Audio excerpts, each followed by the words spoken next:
Bonjour, chers amis, chers auditeurs, bienvenue dans un nouveau podcast, puisque aujourd'hui je me suis rendu moi-même sur place. Et aujourd'hui, on va faire de l'audio avec un travail de terrain, puisqu'on se rend dans. Aujourd'hui, j'ai la chance d'être accueilli dans l'atelier de Tenny Khatchatourian. Tenny Khatchatourian, bonjour. Bonjour Nicolas Desprats, merci d'être venu jusqu'à moi dans mon atelier Carougeois à Genève. Exactement, et on va parler d'un sujet dont on parle malheureusement que trop peu, et c'est pour ça que je me suis dit on va le faire en direct, puisqu'on va parler des attaques et de la disparition envers la population, la culture et l'art arménien de manière générale, puisque comme on l'entend à votre nom de famille, vous êtes vous êtes suissesse, mais surtout arménienne d'origine, donc comme le nom l'indique, et que vous êtes rendu comme diplomate plusieurs années pour travailler au sein de la diplomatie suisse en Arménie. On va pouvoir parler de votre parcours, mais premièrement, est-ce que vous pouvez, pour les gens qui ne vous connaîtraient pas, et je suis sûr qu'ils sont nombreux, ils seront ravis de vous découvrir, est-ce que vous pouvez vous présenter succinctement? Avec plaisir, donc je m'appelle Tenny Khatchatourian, je suis une Suisse d'origine arménienne, mes deux parents sont d'origine arménienne, je suis née et j'ai grandi en Suisse. Petite rectification, je ne suis pas diplomate, mais effectivement, j'ai fait un passage à l'ambassade de Suisse en Arménie en 2018, pendant l'année 2018. Donc, j'ai fait des études de socio-économie à l'Université de Genève. J'ai achevé mes études et mon cursus par un master à la HESSO à Renan, un master en innovation intégrée. Après quoi, je suis partie justement faire cette expérience en Arménie. Et vous êtes également artiste, vous avez exposé plusieurs œuvres à Londres, vous êtes artiste autodidacte, vous vous intéressez à plusieurs choses, là on peut le voir, hein, du dessin en crayon gris, il y a de la sculpture, il y a de la peinture, il y a une passion pour l'architecture également, et de manière générale, à moins que je me trompe, toutes plus ou moins directement ou indirectement en lien avec la culture arménienne d'origine. Oui, effectivement, c'est très vrai. Je travaille donc de façon. J'ai appris de façon autodidacte, donc c'est-à-dire que c'est une exploration. Et qui dit exploration, ça veut dire aussi une exploration des matériaux. Donc c'est pour ça qu'il y a tout un panel en fait de matériaux. La culture arménienne, évidemment, elle m'a inspirée, puisque c'est en Arménie que j'ai un peu plus formalisé cette activité. C'est là-bas que j'ai redécouvert aussi mes racines, et puisqu'on est fait de tous ceux qui nous précèdent, il paraissait logique que j'aille m'inspirer, puiser dans cette culture riche que j'ai moi-même découvert quand je suis allée habiter là-bas. Donc c'est vrai que la culture arménienne, elle est empreinte de beaucoup de symbolique chrétienne, puisque c'est un pays chrétien, premier pays à avoir adopté le christianisme comme religion d'État en 301 après Jésus-Christ. Elle a été païenne, elle a été soviétique, elle a été envahie aussi. Donc elle est au carrefour de toutes ces cultures-là. Quelle est la spécificité, justement, on parle de ça, donc on va embrayer sur le sujet, quelle est la spécificité de la culture arménienne? Qu'est-ce qui fait son unicité? Est-ce que c'est le côté Caucase? Est-ce que c'est le côté oriental? Est-ce que c'est le côté chrétien mais pas catholique? Est-ce que c'est le côté, on ne sait pas si on fait partie d'un bloc eurasiatique ou d'un bloc occidental ou d'un bloc méditerranéen, vous voyez ce que je veux dire? Qu'est-ce qui fait justement cette spécificité de l'art arménien, le fait d'être dans les collines, les montagnes, certaines vallées et autres? Qu'est-ce qui ressort le plus dans cette culture arménienne qui est quand même la spécificité d'être dans une zone qui a été en grande partie islamisée, mais qui ne l'est pas, dans un monde islamisé? Le monde du Caucase, c'est un monde qui est en grande partie islamisé, on va y revenir d'ailleurs. Donc voilà, qu'est-ce qu'on peut dire de cette culture arménienne, vous qui baignez dedans, on va dire, depuis longtemps? Comme vous l'avez dit, l'Arménie, elle est au croisement de différentes cultures, elle a été au croisement de différentes civilisations, elle est comme un dernier bastion de la chrétienté dans le Caucase. Donc, elle arbore effectivement des couleurs, des symboles. Elle est comme un kaléidoscope de beauté, de couleurs, de formes qui rappellent l'art chrétien. En fait, il y a toute une iconographie, puisqu'on a l'art de l'enluminure en Arménie. On a un très célèbre musée, bibliothèque plutôt, qui s'appelle le Matenadaran, qui est à Erevan, et qui conserve des milliers de manuscrits extrêmement anciens, dont des traductions de livres qui ont été perdus dans l'incendie de la bibliothèque d'Alexandrie. On a aussi effectivement l'art de la pierre, qui est extrêmement important pour les Arméniens, puisque Les Arméniens appellent leur pays Hayastan, mais ils l'appellent aussi Karastan, qui veut dire littéralement le pays de la pierre, donc de cette pierre volcanique endémique qu'on trouve partout en Arménie, qu'on a travaillé et qu'on a ciselé finement pour en faire un art funéraire, parce qu'on a des stèles de pierre qui sont très fameuses, qu'on appelle des khachkars, traduit littéralement croix de pierre. Et puis on a des églises, donc on a connu un summum en fait pendant le Moyen Âge avec le développement effectivement d'une architecture chrétienne extraordinaire, on dirait des boîtes à bijoux. Pour ceux qui auront la chance de visiter l'Arménie, ils se rendront compte du travail merveilleux qu'ont effectué tous ces tailleurs de pierre. Donc on peut tout à coup se retrouver dans une vallée et tout à coup voir comme un mirage apparaître, une espèce de miracle apparaître dans les montagnes. Et en fait, c'est une église. Donc on a là tout à coup un témoignage de civilisation au beau milieu de la nature. C'est extraordinaire. Et justement, aujourd'hui, on fait ce sujet parce qu'au milieu de toutes les crises qu'il y a dans le monde, et notamment cette région, on peut parler évidemment un peu plus à l'ouest et au nord de l'Ukraine, on peut parler évidemment un peu plus au sud du Proche-Orient et de la bande de Gaza.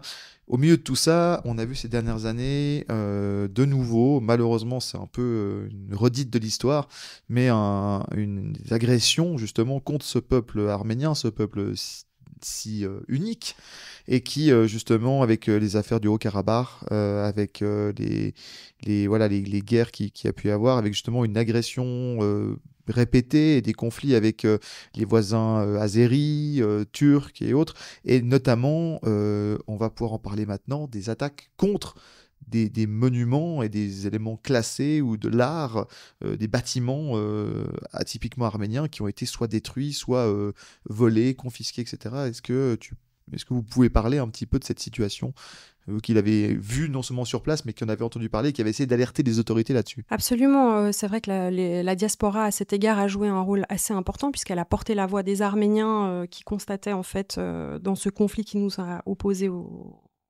c'est-à-dire au gouvernement azéri, une destruction du patrimoine. Donc il y a eu d'abord la destruction des vies. Hein, on va parler quand même d'un nettoyage ethnique. On a des gens qui ont été déplacés, qui ont été enfermés, encerclés dans cette petite région de l'Artsakh et qui ont été évacués de force, sinon en étant tués. Donc il y a eu d'abord une profanation de la vie, donc le sacré de la vie qui nous a été enlevé. Et puis effectivement, la destruction du patrimoine, en tout cas pour les monuments les plus récents, ils ont été détruits, de ceux qui étaient encore dans cette région enclavée du Haut-Karabakh. Ils ont été détruits au moment en fait où l'Azerbaïdjan a déclaré sa victoire. Mais pour d'autres, effectivement, monuments historiques, ils ont été en fait simplement appropriés, ils se le sont appropriés. Et il y a là tout un enjeu, en fait. Il y a là tout un enjeu, effectivement, parce que quand on nettoie ethniquement une zone, il faut aussi nettoyer toute sa production. Il y a là toute la production artistique, artisanale, mais aussi cultuelle qui doit être évacuée de là. Mais c'était quand même trop compliqué d'enlever autant de pierres, parce qu'il faut beaucoup de grues, beaucoup de machines pour le faire. Donc c'était beaucoup plus simple d'effacer ce qu'il y avait sur les façades et de réécrire l'histoire, tout à fait. Oui, parce qu'on l'a rappelé ce terme cultuel, c'est-à-dire que les Arméniens qui n'ont jamais été, en tout cas d'après ce que je connais de l'histoire arménienne, n'ont jamais été un peuple, on va dire, dominateur dans la région. Ils ont toujours dû faire, ils n'ont jamais pu imposer leur ordre, ils ont toujours dû faire louvoyer entre différents empires, entre différentes puissances. Ils ont développé ce qu'on appelle un art on appelle des productions cultuelles, c'est-à-dire à la fois religieuses et culturelles, artistiques. Est-ce que vous pouvez nous parler un peu justement de ce développement de cette vision de l'identité arménienne à travers justement ce développement de cet adjectif et de cette façon de faire, c'est-à-dire culturelle? Oui, absolument. Elle est intéressante et unique à plus d'un titre, cette identité. Elle est marquée par des contours, des formes, effectivement, et qui appartiennent à tout un registre en fait chrétien des temps les plus anciens. Donc c'est vrai que quand on met un peu le nez, pour ceux qui nous écoutent, si vous mettez un tout petit peu le nez effectivement dans certains des manuscrits, même en tapant simplement sur Google enluminure arménienne, vous allez voir toutes ces scènes qui sont tellement délicieuses parce qu'elles sont tellement naïves en même temps. Elles ont été exécutées dans un style très naïf et puis en même temps qui parle à tout le monde. Voilà. Donc je crois que c'est ça qui est le plus touchant effectivement Et puis, pour ce qui est en fait des monuments, donc à proprement parler des églises, Peuple aux 1000 églises, le le pays, ouais. tout à fait, vous avez raison, exactement. Ani était connue, donc c'était l'ancienne capitale de l'Arménie, de la Grande Arménie, avant qu'elle ne trouve des frontières très, très petites aujourd'hui. Mais elle a été une Grande Arménie, et sa capitale, qui était Ani, on la connaissait sous le nom de la ville aux 1000 églises. Et d'ailleurs, pour l'anecdote, je porte le nom d'une princesse arménienne qui avait reconstruit sur les deniers de son père la fontaine détruite d'une de ces églises, de cette capitale. Donc, il y a du sens aussi, voilà, pour moi, à travailler dans ce sens-là, à la reconstruction. Et on comprend bien. Quel est aujourd'hui, parce que on a alerté, on a vu on a vu des initiatives politiques qui partaient de plusieurs points de vue différents, hein, pas seulement des choses de monopartie ou comme ça. Comment est-ce qu'on fait aujourd'hui quand on est de la diaspora arménienne et qu'on est par exemple dans le monde occidental, hein, que ce soit en Amérique du Nord ou en Europe ou voilà, dans d'autres pays, qu'on fait partie de cette diaspora comme vous?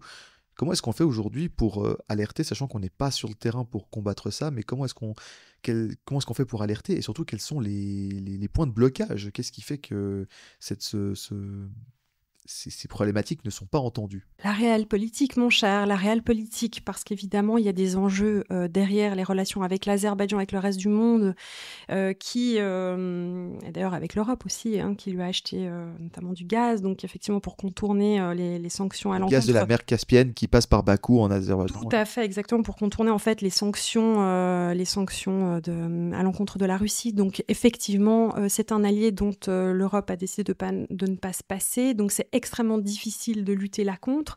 Néanmoins, je pense qu'en portant la diaspora, elle joue un rôle extrêmement important dans la mesure où elle porte cette voix-là depuis le début du conflit. J'en ai fait partie. Je me suis moi-même rendue en Arménie pendant la guerre des 44 jours. J'ai pu parler avec des journalistes aussi. Donc il y a tout un travail que la diaspora fait dans la préservation, dans le fait d'alerter aussi les autorités. Néanmoins, je crois que la réelle politique est des fois beaucoup plus forte et on a beaucoup de mal, même en tant que diaspora, à lutter contre ces grandes tendances. Un petit mot également avec l'un des autres grands acteurs de la région, mais plus au nord, c'est-à-dire la Russie, qui a eu ses démêlés différents avec la Géorgie et dont ça va pas être fini, donc qui est dans cette région du Caucase. Est-ce qu'aujourd'hui, pris entre les sanctions occidentales, le conflit en Ukraine, ses intérêts économiques en Asie centrale, est-ce qu'aujourd'hui l'Arménie n'est pas devenue un peu le parent pauvre des intérêts de la Russie dans son espace proche, on va dire, dont voilà, l'Arménie fait partie, puisqu'on sait qu'historiquement, la Russie avait toujours une tendresse, enfin voilà, enfin, une espèce de camaraderie héritée de la foi de la chrétienté et de l'Union soviétique avec l'Arménie. Est-ce qu'aujourd'hui ça a totalement disparu ou est-ce qu'il reste encore quelque chose de ça? Je crois que les relations sont extrêmement difficiles maintenant avec la Russie, surtout avec le Premier ministre Nicole Pachinian qui a décidé, et c'est aussi une des raisons pour laquelle il a été mis au banc, hein, c'est par la Russie, c'est parce qu'il avait une tendance à effectivement vouloir nettoyer en fait toute la corruption qu'il y avait en Arménie. En tout cas, c'est ce qu'il disait au moment de la révolution de velours en 2018, lorsque j'y étais, à laquelle j'ai assisté. Donc, c'était le discours prédominant. Donc, la Russie, effectivement, je crois qu'elle a décidé de se passer de l'Arménie. Il est vrai que les Arméniens ont combattu. Proportionnellement, nous faisons partie des pays qui avons le plus donné à la Russie en termes de combattants, proportionnellement à la population dont on disposait. Donc oui, bien sûr, il y a des liens encore forts avec la Russie. On a une énorme diaspora. Mais encore une fois, je pense que quiconque effectivement décide de se détourner de la Russie d'une manière ou d'une autre, effectivement, paye le prix cher. Et nous avons payé un prix assez fort, je crois. Est-ce qu'on peut revenir sur cet épisode de la Révolution de velours, vous qui y avez assisté, qui avez été sur place, est-ce que vous pouvez nous en parler un petit peu? Quels ont été les événements? Comment ça s'est passé? Vous étiez sur place, pour les gens qui ne connaîtraient pas, parce que ça n'a pas forcément fait la une des médias, il y a eu quelques dépêches, mais c'était pas forcément l'actualité la plus vue. Pourtant, ça a des conséquences importantes sur ce qui se passe en Arménie aujourd'hui. Oui, absolument. Effectivement, jusqu'en 2018, eh bien, c'était Serge Sargsyan qui était le président de l'Arménie et effectivement, il ne pouvait pas reconduire un mandat. Donc, il y a eu une décision de changement de constitution de manière à ce qu'ils puissent, justement, en basculant et en changeant de modèle, l'idée était de pouvoir reconduire un énième mandat, chose que les Arméniens n'ont pas acceptée. Et tout à coup, une figure un tout petit peu dissidente est apparue dans le champ politique. Donc moi, j'étais aux premières loges, puisque à ce moment-là, je travaillais pour l'ambassade de Suisse en Arménie. Et un personnage comme ça, tout à coup, est sorti de nulle part, Nicole Pachinian, dont on sait qu'il a été journaliste, mais qui n'a aucune carrière en fait politique, tout à coup a pris la tête de marche à travers le pays, à travers la ville. Il a enjoint les Arméniens à le suivre pour éviter justement... Il était en marche. Il était en marche, exactement, pour le jeu de mots. En général, ce qui est en marche ne marche pas. Voilà. Donc, on s'est retrouvés effectivement avec des milliers d'Arméniens, et j'étais sur la place de la République, puisque notre chère ambassade de Suisse, elle est là-bas, avec des milliers d'Arméniens qui sillonnaient les rues d'Erevan, enfin qui militaient dans les rues d'Erevan pour permettre à ce journaliste, cet homme à la casquette et aux bras bandés, de prendre la place de Serge Sarkisian. Donc il y a eu des discussions un peu obscures. Il y a eu l'organisation d'une discussion entre Serge Sarkisian et Nicole Pachinian, justement sur la situation, qui a été organisée à l'hôtel, dans un hôtel fameux d'Erevan. Et puis tout à coup, il y a eu Nicole Pachinian a été kidnappé pendant quelques jours. Après quoi, il est revenu et il a été décidé qu'il serait donc Premier ministre. Il y a eu des votations qui ont été organisées effectivement pour formaliser le changement, mais il a été élu Premier ministre de l'Arménie, en 2018. Oui, alors juste pour qu'on rappelle, c'est quoi le système politique en place en Arménie? Est-ce que c'est quelle forme de démocratie c'est? À quoi ça ressemble? Quelle forme, voilà, comment ça se passe la politique en Arménie? Est-ce que c'est sous le manteau, un peu comme ça, voilà? Est-ce que il y a des intérêts, notamment avec la diaspora? Est-ce que au contraire c'est voilà, qu'on se rende compte comment ça se passe au niveau vous qui avez été sur place? Qu'est-ce que c'est la vie locale en Arménie au niveau de la vie publique? Comment ça se passe? Qui prend vraiment les décisions? Qu'on puisse un peu avoir un ordre d'idée, parce qu'on dit des noms de grandes figures, de grands mouvements, mais on se rend pas compte, vu qu'on n'est pas sur place, on se rend pas compte de comment ça se passe. Oui, effectivement, mais je crois que c'est un petit peu tout à la fois, mais évidemment, il y a l'influence, j'imagine, des puissances avoisinantes. Ça, on sait très bien, hein, la Russie a toujours gardé un œil sur l'Arménie, parce que si c'est de la camaraderie, c'est une forme particulière de camaraderie, puisqu'il y a des influences, évidemment. Le système politique, il est pas, donc il est représentatif. Il est absolument pas. C'est-à-dire que les individus n'ont pas la possibilité, comme pour nous les Suisses, de procéder à des votations. Les manifestations étaient très durement réprimées. On a eu des cas, je pense que c'était en 2008, effectivement, où il y avait l'emprisonnement de manifestants. Ils étaient en fait réprimés par des jets de pompiers. Enfin voilà, donc c'était assez violent. Le débat après la guerre, ce qui est très intéressant, c'est que le débat a pu prendre place après la guerre de 2020. C'est-à-dire que nous avons perdu tellement d'hommes, il y a tellement de personnes qui ont péri dans cette guerre, que je crois que les langues se sont un petit peu déliées. On a vu beaucoup plus de journalistes prendre la parole, qu'on n'a pas réprimé. Les individus ont beaucoup échangé. Dans les cafés, ailleurs, c'est quelque chose qu'on ne voyait pas auparavant. Et puis tout à coup, quand il y a un tel drame, une telle tragédie qui vous frappe, tout à coup, on prend conscience qu'il y a des choses à changer dans le pays. Voilà ce que je peux en dire de l'Arménie. En fait, je crois que les individus n'ont pas énormément de pouvoir. Le seul pouvoir qu'ils ont, c'est le pouvoir de manifestation. Encore faut-il que celui-ci soit entendu. Et de se battre pour leur vie dans les montagnes quand il y a des prises de territoire ou des guerres avec des puissances voisines. Donc ça, c'est effectivement ça.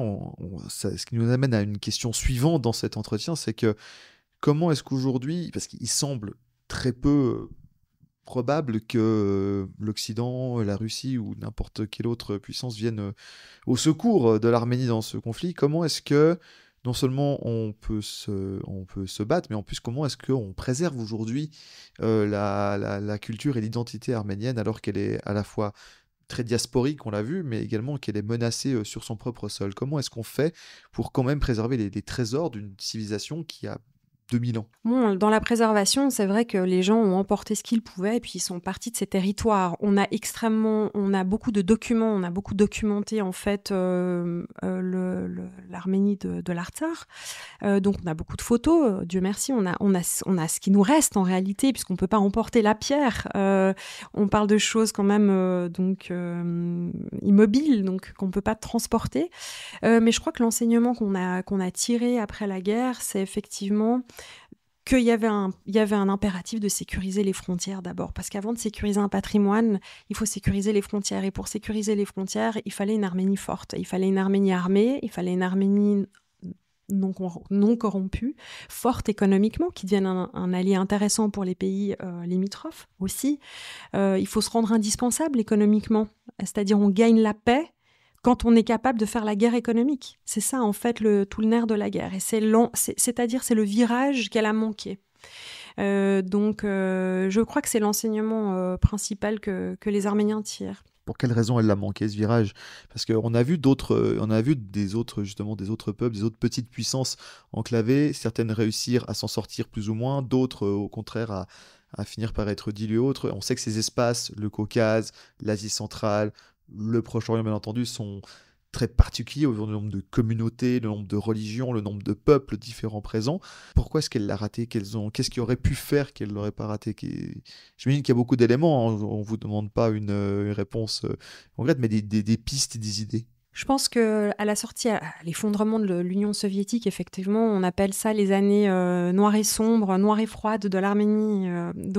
Comme beaucoup d'autres pays d'ailleurs, qui ont vécu cet effondrement comme une tragédie. Certains s'en sont relevés très vite. Ils ont très vite mis un système politique en place. Mais nous, on a une guerre qui a surgi dans les années 90 contre l'Azerbaïdjan. Donc, pour la question de ce territoire qui nous opposait à eux et qui avait été confié par Staline aux Azerbaïdjanais. Exactement. Effectivement, après cette guerre, qui est aussi extrêmement dure, parce que c'est un coup dur, hein, à la sortie de l'Union soviétique, on n'a aucune ressource, et en plus de ça, on essuie une guerre, de laquelle on est sorti quand même, entre guillemets, victorieux, mais néanmoins, c'était des années assez difficiles. Et puis après ça, il y a eu des années de corruption. Il y a eu des années de corruption qui ont rongé l'Arménie, une intelligentsia qui a fui le pays. Si je dois quand même porter un regard honnête et critique, parce que je crois qu'à un moment donné, il faut le faire aussi pour pouvoir faire mieux. Je crois qu'il faut faire un travail d'introspection, c'est très important. Et donc, on a des gens qui sont partis. Ils sont partis parce que c'est vrai qu'il y avait des hommes politiques véreux qui prenaient, lorsque vous lanciez un business, qui vous prenaient 50%. Donc, de ce racket, les gens ont voulu partir, ont voulu fuir. Mais ce qui a été intéressant, c'est une Arménie qui s'est développée plus tard, dans les années 2010-2020, justement, dans le domaine informatique. Parce qu'évidemment, le savoir, c'est quelque chose qu'on ne peut pas vous voler. C'est pas quelque chose de matériel.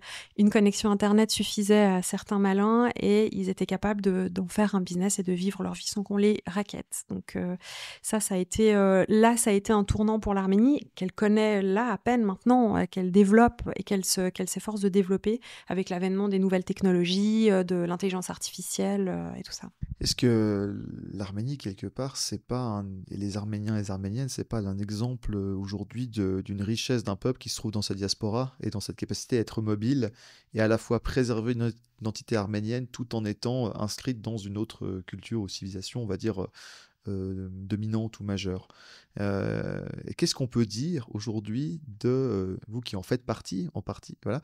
Qu'est-ce qu'on peut dire aujourd'hui de cette diaspora arménienne? Comment est-ce qu'elle est organisée? Qu'est-ce qu'on en sait?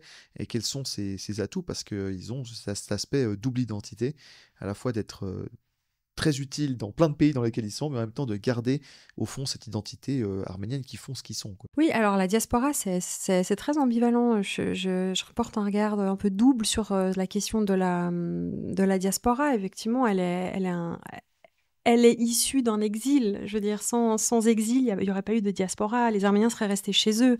Des diasporas, des communautés arméniennes se sont formées en Argentine, aux États-Unis, en Europe, en Russie, qui se sont organisées. Par définition, une diaspora, elle a pour vocation d'être conservatrice. Évidemment. D'ailleurs, des fois, on le voit même dans des diasporas d'autres communautés qui sont beaucoup plus fermées, beaucoup plus conservateurs, repliés sur eux-mêmes par rapport aux gens du pays. Ils ne sont pas là pour faire évoluer la culture, ils sont là pour la préserver puisqu'ils sont en dehors des frontières du pays.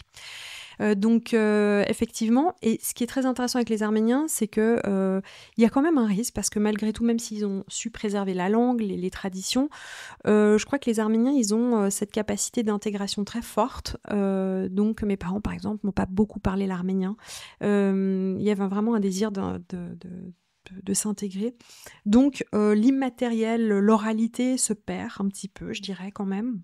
Mais la diaspora, d'un autre côté, elle a permis effectivement de faire entendre, de porter la voix des Arméniens qui étaient enfermés dans ce pays enclavé. Ça a été un avantage à un moment donné pour alerter, on en a parlé tout à l'heure, alerter les autorités, en parler dans les journaux, dans les médias, contrer la propagande aussi azérie. Donc elle a été extrêmement utile à cet égard, mais elle a été aussi très utile dans la préservation justement du patrimoine, pour sourcer, pour aussi documenter, pour apporter les fonds, c'est-à-dire c'est un enjeu financier pour les Arméniens du pays, sa diaspora, économique et culturel.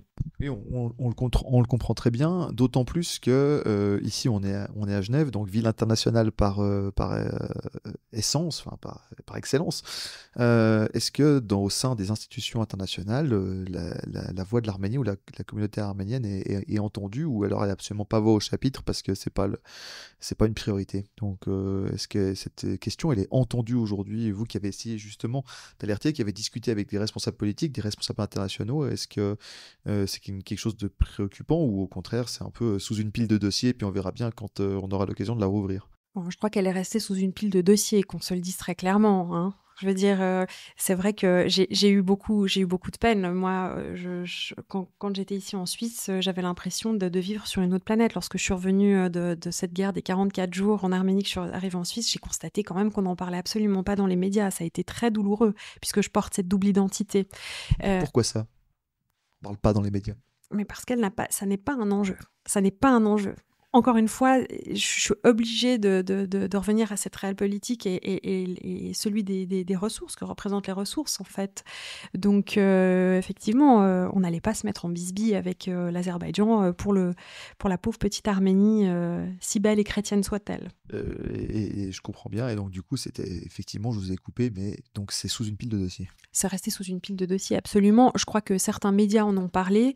Ils invitaient néanmoins, je sais pas, peut-être pour rester, disons, neutre, par souci de neutralité, on invitait quand même les diplomates azéris à donner leur version des faits sur les plateaux. Donc, on savait pas, on était dans de la neutralité, de l'arbitrage, un petit peu une indifférence. Effectivement, c'était un sujet qui était là sur la table, il a fallu le traiter, certains médias en ont parlé, et puis c'est passé assez vite, hein, je veux dire, il y a eu après, bon, un peu plus tard quand même, mais la guerre en Ukraine qui a éclipsé ces conflits, et puis maintenant, effectivement, la guerre au Proche-Orient. Donc, il y a comme ça effectivement une hiérarchie de préoccupations que je peux comprendre. Mais voilà, et il est là aussi le rôle des Arméniens de cette diaspora de le faire entendre, puis de continuer à en parler, de ne pas laisser... De pas laisser ça finalement aux mains d'autres personnes qui auraient d'autres intentions, on va dire, envers ce bout de territoire arménien dans lequel, c'est vrai qu'on rappelle, hein, beaucoup d'Arméniens ont été expulsés. Hein, voilà, s'ils ne sont pas morts sur place, ils ont été expulsés de ce territoire. Donc ça reste aussi de l'expropriation, voilà, de forcer manu militari. Comment vous voyez, lors de l'exercice est toujours difficile, hein, de la prospective, mais comment est-ce que vous voyez l'évolution justement de la question arménienne, de la situation arménienne dans les prochains mois et les prochaines années? En tout cas, qu'est-ce que vous pouvez entendre, et qu'est-ce qui, selon vous, va se passer ou va se préparer, et comment est-ce comment est-ce que les Arméniens peuvent s'y préparer en fonction de ce qui va arriver? L'Arménie, là, j'ai pas de boule de cristal. Je peux pas vous dire ce qui va arriver parce que tout à coup, il y a des choses qui surgissent et puis on est surpris de la tournure des choses, en fait. Je crois que je m'aventurerai pas à faire des projections. Par contre, ce que je peux dire, c'est qu'elle doit impérativement développer ses relations diplomatiques. Elle doit, effectivement, un débat doit être réouvert avec les pays avoisinants. Maintenir le dialogue, j'ai l'impression que ça aussi, ça permettrait de pas réentrer dans une guerre parce qu'effectivement elle est menacée au sud, hein. Il y a un corridor que les Turcs et les Azéris aimeraient bien ouvrir pour acheminer des matières premières au sud de l'Arménie. Donc effectivement, il y a cette espèce d'étranglement tout au sud, parce que l'Arménie va en s'affinant, si on regarde une carte, donc on a très peur de... C'est un régime sec en ce moment, l'Arménie, ça devient très très très fin. Exactement, ça ne devient plus qu'une feuille de papier. Donc il faut préserver ses frontières impérativement, et puis et je crois que l'Arménie doit continuer à se battre sur les plans diplomatiques, économiques, culturels. Elle doit continuer à collaborer, à être en contact, créer des ponts, des liens. Il y a que là-dedans, c'est pas dans l'enfermement sur soi qu'on va pouvoir faire survivre cette Arménie. C'est pour ça que je suis heureuse de pouvoir en parler avec vous, Nicolas Desprats. Justement, merci pour cette opportunité justement d'échanger au sujet de l'Arménie. Mais c'est bien normal, et d'ailleurs, ça m'amène à ma dernière question, c'est justement, vous avez des projets justement en lien pour préserver justement cette culture et cette identité arménienne. Est-ce que vous pouvez nous en parler? On sait qu'il y a, dans ce moment, on a dit, il y a des expositions, mais il y a également des podcasts, il y a des choses.